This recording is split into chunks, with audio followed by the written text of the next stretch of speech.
Bonjour tout le monde, on continue notre formation LPIC 1 102. On est avec le volet 105 chez les scripts, particulièrement avec l'objectif 105, on continue encore avec l'objectif 105.1, personnalisation et utilisation de l'environnement Shell.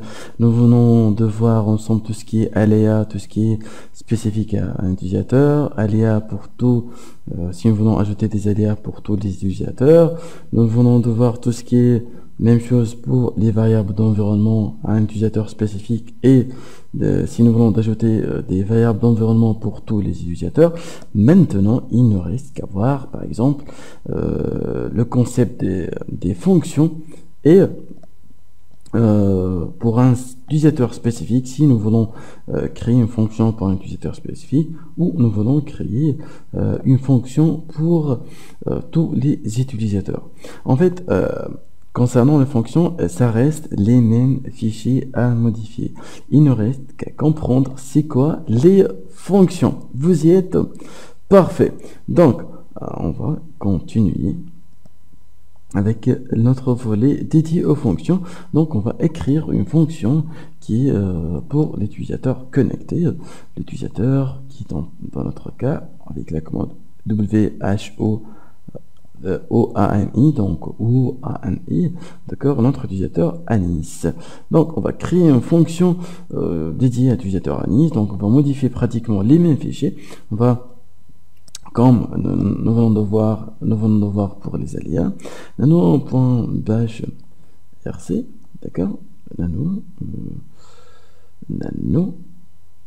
window size is too small. Je vais nano.bashrc, d'accord, et on va aller à l'avant et créer notre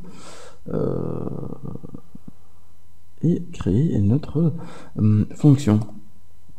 On va l'appeler, pour écrire une fonction, il faut taper function, ces fonctions, on va la taper serveur, par exemple serveur 2000, d'accord, serveur 2000, et on va ouvrir et fermer les parenthèses. Donc parenthèses sont function, donc ça c'est la fonction, ça c'est le nom de notre fonction qui est serveur 2000, et on va ouvrir et on ferme les parenthèses dans lesquelles particulièrement vous pouvez ajouter des arguments, d'accord. Très bien. Après, qu'est-ce qu'on va faire? On va ouvrir notre accolade et on va juste descendre un peu, agrandir notre Windows, notre fenêtre, et on va fermer notre accolade. Donc pour ouvrir et fermer la fonction, après je vais faire, en fait c'est quoi une fonction? En fait c'est une série, c'est un ensemble d'opérations. Au lieu de les taper à un, donc d'une manière séquentielle, on les regroupe donc, sous une fonction. C'est-à-dire maintenant, comme nous venons de voir ici, au lieu de taper echo bonjour et ls-l, donc on les regroupe sous la fonction go, et après si on tape go, directement le système va afficher bonjour et il va exécuter ls-l, d'accord. Donc on va faire echo hello from fonction, et à la fin n'oubliez pas point virgule. Après on va faire par exemple ls-l/mnt, et à la fin on fait point virgule, d'accord. Après il ne reste qu'à enregistrer. On va faire CTRL X, enregistrer, save modified buffer, on va faire Y et on va faire taper entrée. Maintenant, c'est quoi notre fonction? C'est serveur 2000, on va taper serveur 2000.